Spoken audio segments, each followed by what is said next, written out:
노숙자들이 넘쳐나고 백화점이 문을 닫고 지방 정부들이 작동을 안 하고 있는 거예요. 공산당끼리 전쟁을 벌린 거죠. 장유차를 중심으로 해서 다시 지금 물갈이를 진행 중이다. 이렇게 정리해 볼 수 있겠네요. 그렇죠. 그러니까 1인 독재라고 하는 것의 한계가 지금 계속 드러나고 있는 거다.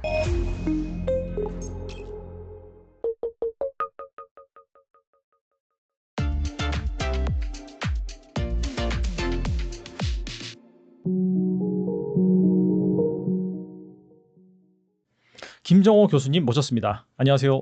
네, 안녕하십니까. 네, 또 교수님 모시고 여러분들이 궁금해하는 세계 곳곳의 이 지정학적인 관점에서 한번 얘기를 풀어보도록 하겠습니다. 중국 공산당이 최근 중앙정치국 회의를 통해서 당 중앙결책의사협조 기구를 신설하기로 했습니다. 네. 인민일보는 이 기구가 중대 업무에 대한 통솔과 협조를 강화하기 위한 조직이다 이렇게 설명을 했는데, 일각에서는 이를 시진핑 국가주석의 권한을 간접적으로 제약하려는 권력 축소의 신호로도 해석하기도 하는데요. 이번 조치를 또 어떻게 보고 계신지 궁금하네요. 만약에 그 말이 맞다면요. 중국이 집단 지도 체제로 가는 하나의 과정이고 그렇게 가는 과정에서의 갈등이라고 본다면 중국은 희망이 있는 나라라고 봅니다. 아, 오히려 그렇게 하는 것이 권력을 제한하는 것이 희망이 있다. 네. 지금 시진핑 주석이 집권을 하면서 2012년부터 집권을 하면서 그 이전까지 집단 지도 체제였던 것을 완전히 1인 체제로 바꿔놨잖아요. 1인 체제로 바꾸는 과정은 수없는 숙청 과정이었던 겁니다. 자기 반대자들은 다 잡아가두고 죽이고 하는 그런 과정을 통해서 현재의 1인 체제를 만들어 놨거든요. 그래서 절대 권력이 된 거예요. 그런데 이것을 누군가가 거기에 도전을 해서 그 절대 권력을 깰 수 있다 그러면 저는 중국은 희망이 있는 나라다라고 봅니다. 시진핑 주석이 모택동처럼 되려고 하는 거 아닙니까? 모택동 시기에 마오쩌둥에게 도전할 수 있는 사람은 아무도 없었어요.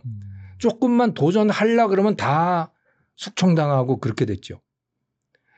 저는 그게 공산주의 체제의 본질이라고 봅니다. 그거는 과거 소련도 마찬가지였고, 그런데 그게 집단지도 체제로 바뀐 것은 등소평이 집권을 하면서 등소평이 자기 권력을 내놓은 거예요. 누가 내놓으라고 해서 내놓은 게 아니고 자기가 자기 조국의 발전을 위해서 자기 권력을 내놓은 거죠. 그래서 다른 사람하고 그 권력을 나누었고, 그래서 어느 정도 당내에서는 민주주의를 수용을 한 거죠.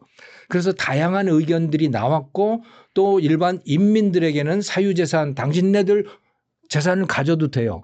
당신네들이 돈을 벌면 당신 거예요 라고 하는 거를 허용을 해줬고, 그래서 당내 민주화도 이루어졌고, 또 중국 전체 인민들에게도 상당한 자유가 허용이 됐고, 그러면서 중국이 이렇게 한 40년 동안 발전해 왔던 거거든요. 그러면서 거의 이제 미국 국력의 GDP로 따지면 미국 국력의 한 70에서 80% 사이 그 정도까지 왔단 말이에요. 그런데 그건 자유 덕분인 거죠.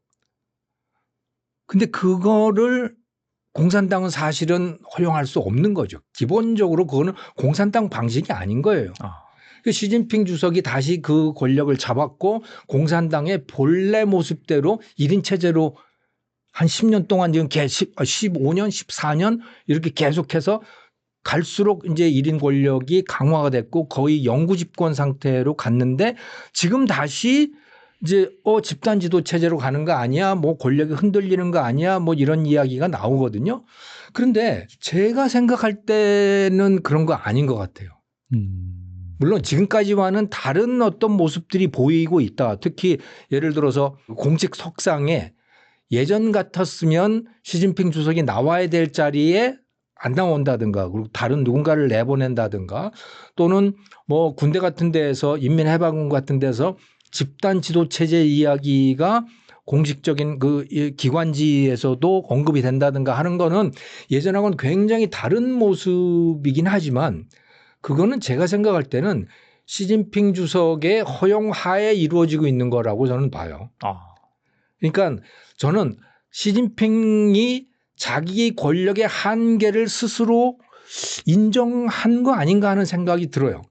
그러니까 그거는 뭐냐면 자기 권력을 수가 없다는 얘기가 아니고 네. 그렇게 했더니 부작용이 너무 크더라는 거예요. 특히 제일 큰 부작용이 뭐냐면 공무원들의 복지부동입니다. 사람들이 움직이질 않는 거예요. 일을 안 한다. 일을 안 한다는 거죠. 웬만하면 그냥 엎드려 있고 스스로 나서서 뭔가를 하려고 하지 않고 하는 게 가장 심각한 부작용인 겁니다. 그러니까 그러니까 중국은 주로 이 경제라고 하는 게 지방정부에 의해서 작동을 하는데 지방정부들이 작동을 안 하고 있는 거예요. 그냥 다 엎드려 있다고 보시면 되는 겁니다. 이건 굉장히 심각한 거죠. 시진핑 주석의 입장에서 보면 자기 권력이 강해지는 것도 중요하지만 경제가 이렇게 죽는 것도 이거 아주 심각한 문제가 되잖아요. 그러니까 어느 정도는 활력을 살려놔야 될 필요가 분명히 있다라고 저는 봐요. 제가 만약에 그런 입장이라면 반드시 그런 필요를 느꼈을 것 같아. 경제를 이렇게 만들어 놔서는 도저히 뭐 자기 권력을 유지한다고 하더라도 도대체 뭐 때문에 그런 권력을 유지하느냐라고 하는 자문을 스스로 할 수밖에 없을 것 같아요. 그래서 어느 정도는 자율성을 인정하고 자발성을 북돋을 필요가 있다. 그리고 다 입을 닫고 있는 사람들의 의견, 그들로부터 자발적인 정보를 얻어낼 필요도 있다. 왜냐하면 다들 거짓말하고 있을 테니까 지금. 그건 너무나 뻔하잖아요. 네. 위에가 무서우면 무서울수록 밑에는 거짓말을 할 수밖에 없는 거죠. 그렇죠. 네. 그리고 그것의 한계를 저는 분명히 느끼고 있을 거다라고 봅니다. 바로 경제가 그걸 보여주고 있는 거니까요. 길거리에 노숙자들이 넘쳐나고 백화점이 문을 닫고 하는 그런 거는 자기 눈으로 다 확인을 하고 있을 테니까 말이죠. 그래서 자발적인 정보 제공, 부하들로부터의 자발적인 정보 제공, 어느 정도의 인센티브 제공 이런 것들을 위해서 좀 느슨하게 풀어주고 있는 과정 아닌가 하는 생각이 들어요. 제가 그렇게 보는 이유는 아무리 당내에 그 갈등이 있다라는 소리가 나온다고 하더라도 계속해서 시진핑 사상을 받들어서라고 하는 말이 없어진 적은 없어요. 지금도 계속해서 시진핑 사상을 받들자라는 거는 뭐 당의 모든 모임마다 다 그 말이 빠지는 적은 없는 거거든요.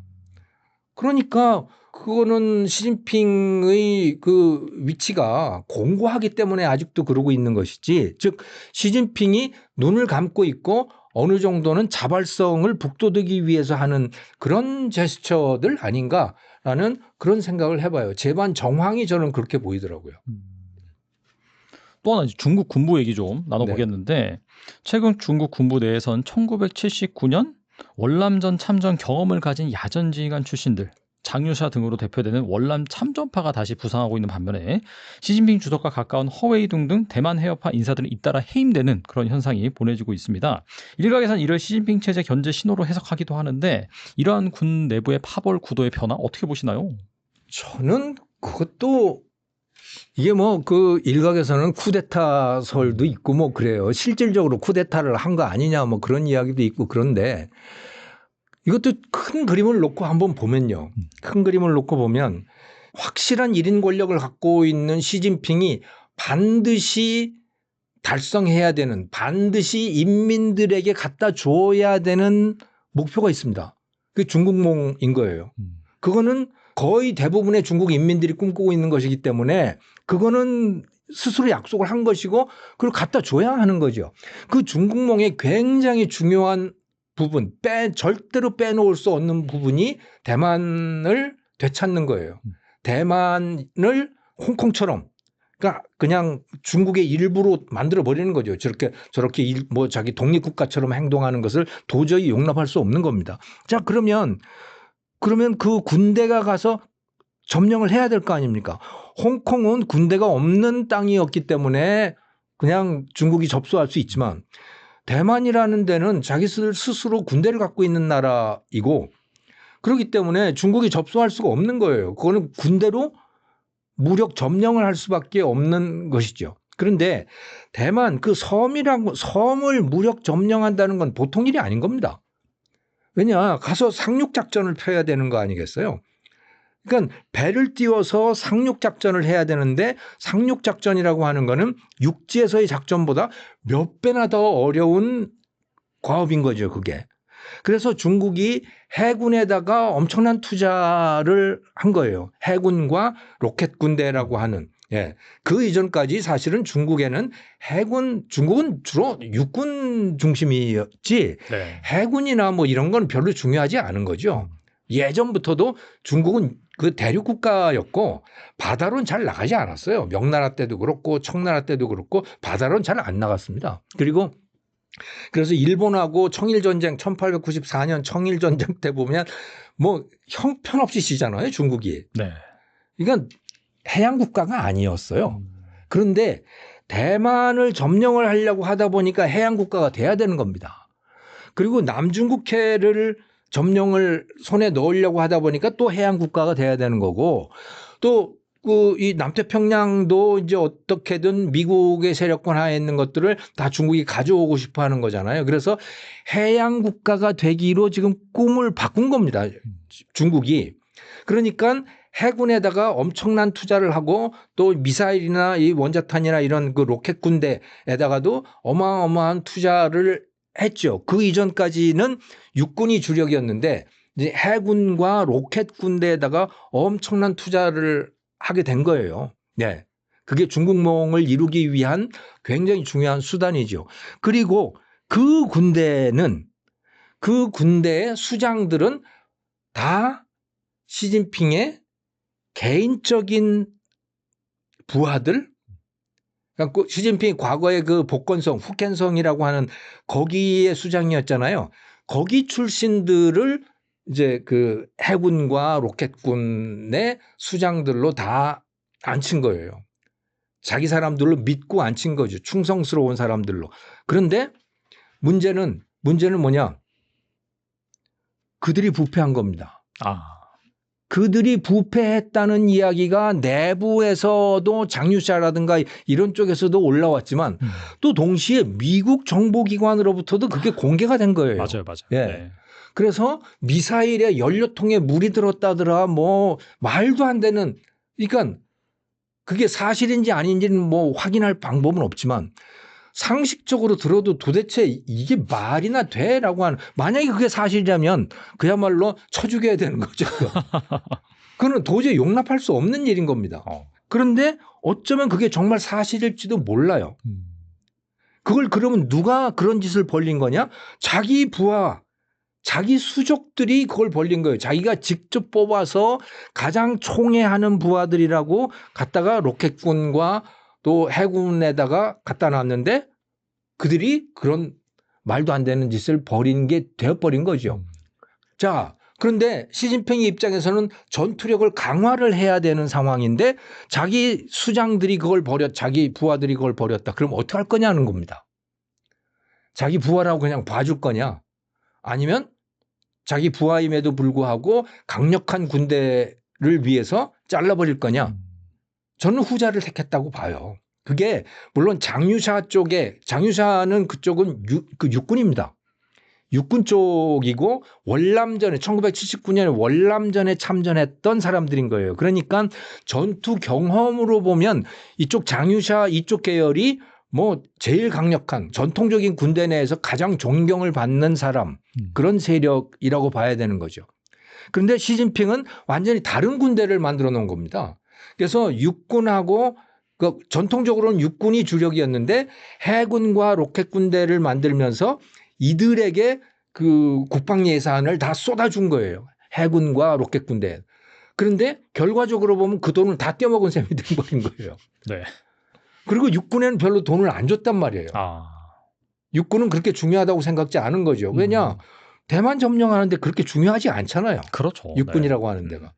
그래서 지금 이런 일이 벌어진 거예요. 이제 이러다가 보니까 상대적으로 거기에서 자유로울 수 있는 이 육군 쪽 예전에 참전 용사, 그러니까 사실 중국군은 굉장히 취약한 상황입니다.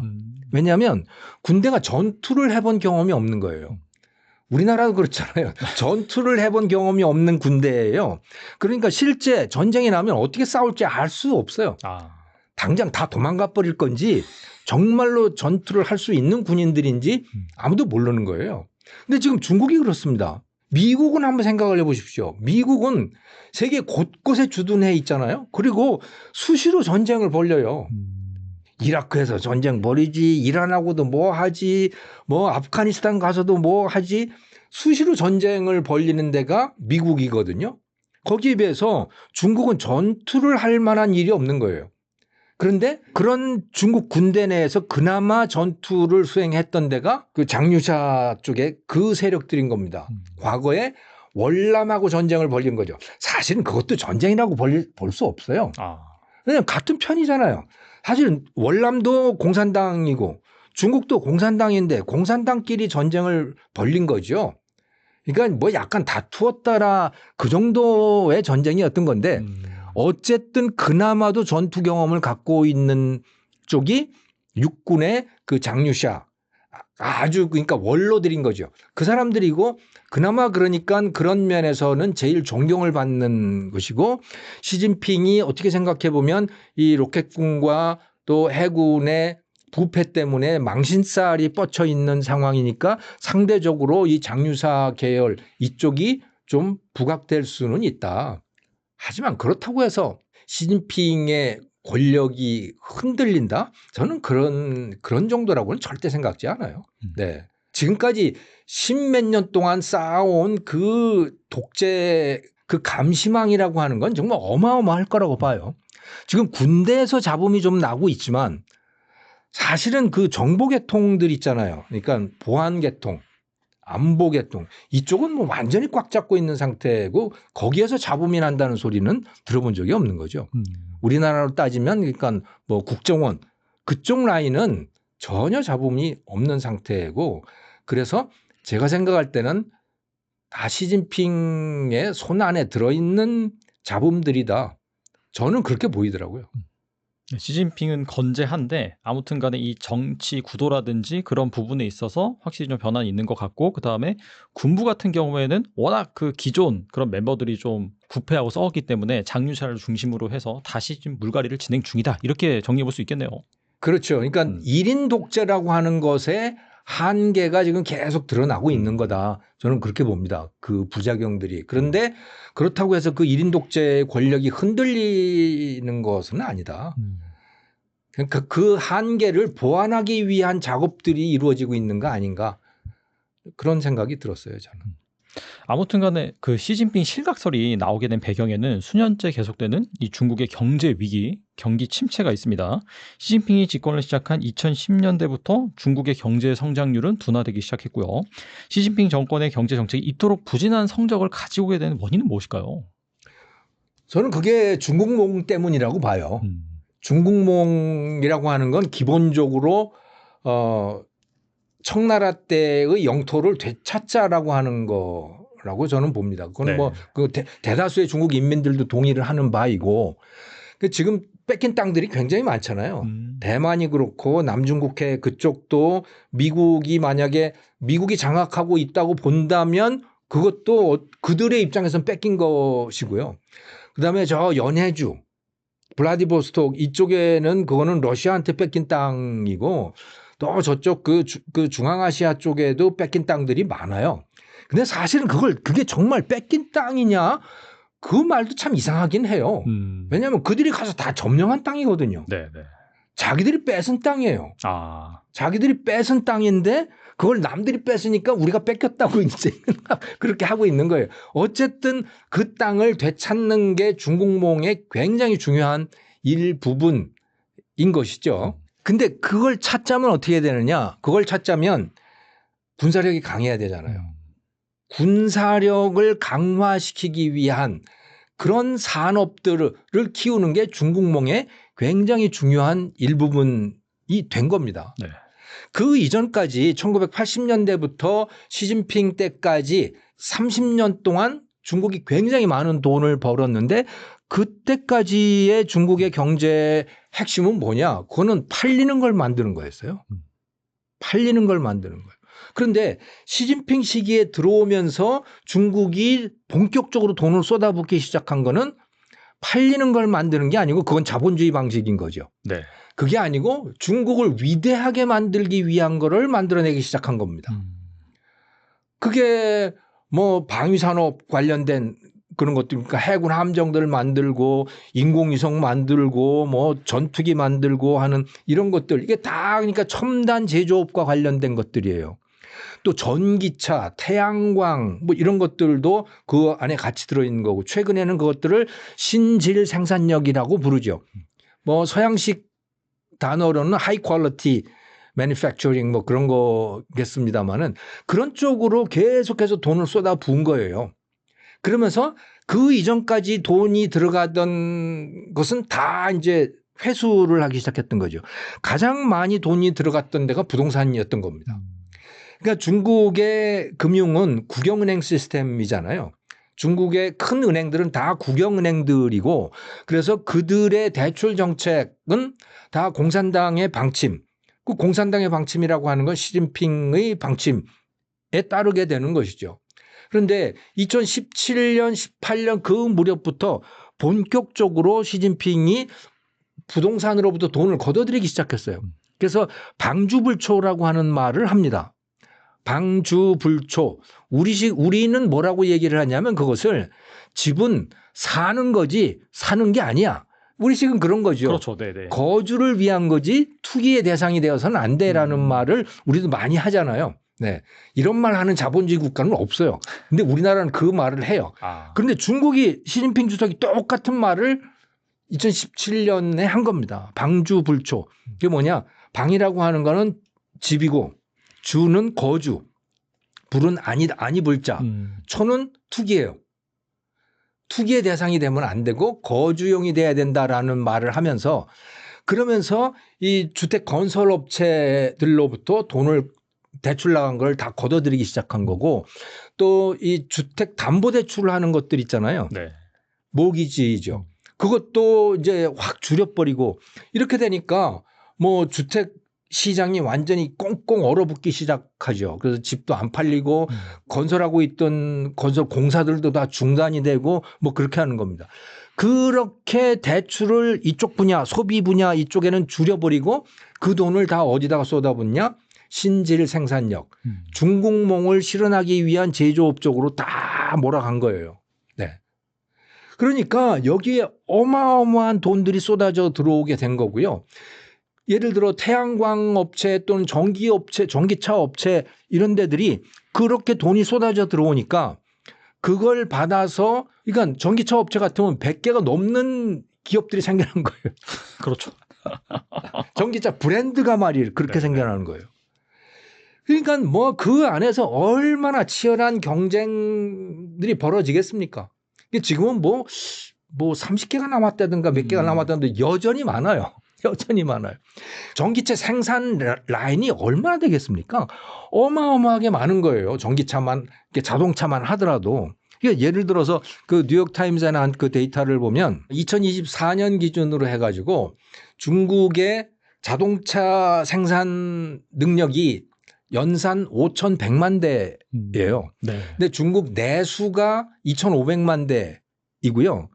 그러면 2,600만 대의 생산 여력 있잖아요. 과잉 생산 설비가 있을 거 아닙니까? 그럼 그건 수출 안 하면 그냥 쓸 수밖에 없는 거예요. 서 있을 그렇죠. 수밖에. 네. 근데 수출이 600만 대예요. 그러니까 2,100만 대의 과잉 생산 능력 중에서 수출로 가동할 수 있는 게 600만 대면 나머지 1,500만 대는 그냥 서 있다는 이야기인 거죠. 어디 뭐 쌓여 있겠네요. 네. 그렇죠. 네. 쌓여 있고 네. 생산 라인이 서 있고 그렇게 되잖아요. 그런데 그거를 만들기 위해서 어마어마한 돈이 들어간 겁니다. 그게 다 GDP로 잡히는 거예요. 왜냐하면 GDP라고 하는 게 Gross Domestic Product니까 국내 총 생산이잖아요. 생산을 얼마나 했느냐라고 하는 게 GDP이거든요. 그렇죠. 네. 그 경제 성장률도 바로 그걸로 계산을 하는 거고. 그런데 그렇게 수많은 공장들을 만드는 과정에서 얼마나 많은 생산이 이루어졌겠어요. 철강 생산해야죠. 뭡니까 설비들 다 생산해냈겠죠. 그 공장 설비 만들기 위해서. 또 건설업 또 그걸 건설하느라고 계속해서 뭐 수주하고 그렇게 되지 않았겠습니까?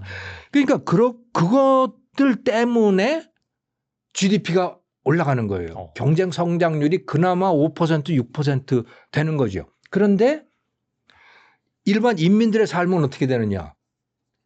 완전히 망한 거예요. 인민들의 삶은 집값 떨어져서 망하지.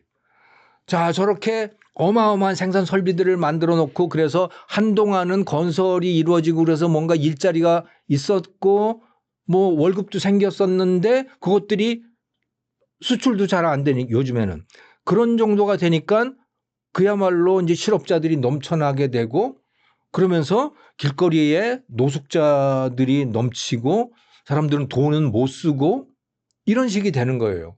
그러니까 한편으로는 GDP가 5%나 성장한다는데 한편으로는 그런 일들이 벌어지고 있는 거죠. 우리나라로 따지면요. 우리나라 연간 경제 성장률이 1%잖아요. 1%도 채 안 되고 뭐 이렇단 말이죠. 근데 중국은 5%, 6%예요, 지금. 그러니까 맨날 그렇게 나와가지고. 네. 우리나라가 그렇게 되면요. 흥청망청일 거예요. 근데 중국은 죽겠다고 아우성이거든요. 도대체 무슨 일이냐 이게. 바로 지금 말씀드렸던 그겁니다. 쓸데없는 걸 만들어내는데 돈을 쏟아붓는 거예요. 그러느라고 경제가 성장하는 거예요. 장부상으로. 하지만 일반 인민들의 소비는 소비 능력은 없어지는 거고 점점 더 쪼그라지는 거고 그런 일들이 지금 발생을 하고 있는 거죠. 네. 그래서 중국 경제가 나쁘다라고 하는 건 이걸 말하고 있는 겁니다. 그러니까 성장률 5%는 매우 좋은 거예요. 그거 그대로 우리나라식의 5%면 중국은 흥청망청 해야 돼. 근데 그렇지 않다. 일반 인민들의 삶은 죽을 지경이다. 근데 한편으로 공장은 많아지고 있다. 아직 지금도요. 여전히 산업단지들이 계속해서 생겨나고 있습니다. 근데 거기서 일자리는 잘 안 생겨나는 거예요. 그냥 빈 땅이 돼버리고 잘못하면 그런 식의 일이 계속해서 지금 벌어지고 있는 겁니다. 왜? 국영은행에서 그런데 계속 대출을 해주고 있기 때문에. 이게 지금 중국식의 시스템인 거고 중국의 경제가 어렵다라고 하는 것의 본질이 바로 그런 것이죠. 그리고 이번엔 최근에 불거졌던 하나의 전장, 바로 태국과 캄보디아 상황을 네. 좀 살펴볼 텐데요. 두 국가 간의 전쟁이 발생하게 된 배경은 무엇인지 어떻게 보시나요? 네, 이거 그 전쟁이 나서 제가 그 궁금해서 쟤는 도대체 왜 싸우는 거야? 네. 예전에는 베트남하고 캄보디아하고 싸우고 막 그러더니 이제는 왜 여기서 싸우는 거야? 도대체 싸울 일이 뭐 있어? 거기 그 쌀도 많이 나고 그런 나라들끼리. 근데 이게요. 거의 천년 원수들이더라고요, 이게. 와. 그러니까 서기 1200년대, 1100년대 그 무렵부터 서로 원수가 되어 있는 거예요. 그리고 그게 해결이 안 되더라고요, 이게 지금. 네. 서로 죽이려고 그러는 거더라고요. 그럼 마치 우리하고 일본하고 좀 그런 그렇죠. 원한 같은 건 뭐 그런 거 있잖아요. 우리가 네네. 일본한테. 네. 이건 훨씬 더 원한이 깊더라고요. 이거 보니까. 그러니까 원래 이 지역에 그 동남아시아 그 일대 인도 차이나 반도 말이죠. 거기에 왕좌는 그 앙코르와트를 지은 데 있잖아요. 앙코르와트 사원 그 관광지 유명한 관광지 있죠. 거기를 만든 그 크메르족들이더라고요. 그 크메르족이 거기에 수많은 부족들이 있었지만 그 크메르족이 거기서 가장 강력한 이제 지배자였었죠. 그런데 마치 말이죠. 로마 제국 말기에 게르만족이 대이동을 해가지고 로마 제국이 붕괴가 되잖아요. 네. 그런 민족 대이동이 일어나게 되는 거예요. 중국 남부에서부터 민족 대이동이 일어나게 돼. 그게 타이족이더라고. 지금은 거기에 이제 베트남 북부에 다이족이라고 하는 데도 있고 그 라오스라든가 뭐 이런 데의 족속들이 그 다 타이족들이래요. 근데 그 타이족이 중국 남부 윈난성 뭐 그쪽에 있던 고산족 뭐 이런 소수민족들이었던가 봐요. 말하자면. 그런데 이들이 대이동을 시작한 거예요. 왜? 한족들이 밀고 내려온 거예요. 그 한족은 왜 밀고 내려왔을까?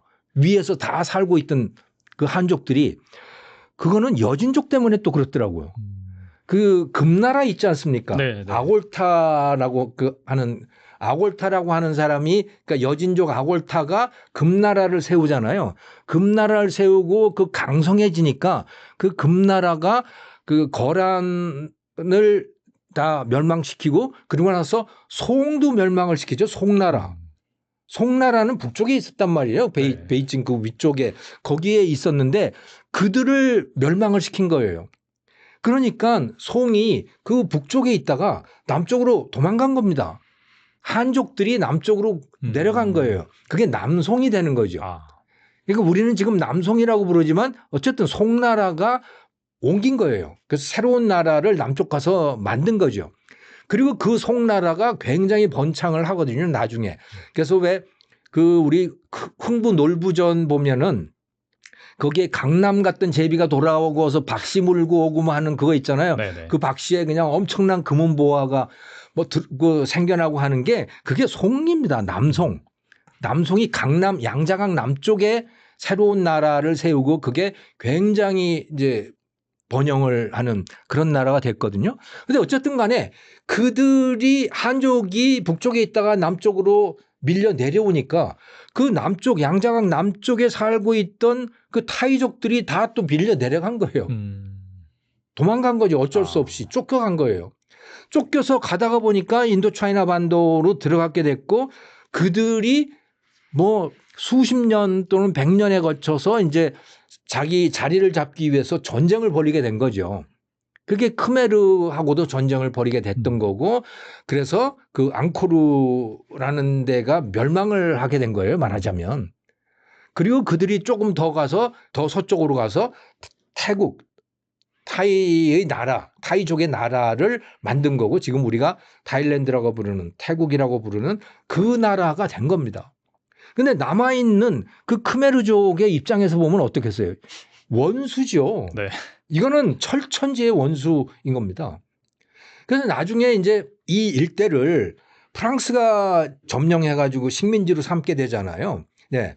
프랑스가 식민지로 삼게 되면서 그 인도차이나 반도는 다 점령을 했는데 태국은 점령을 못한 거예요.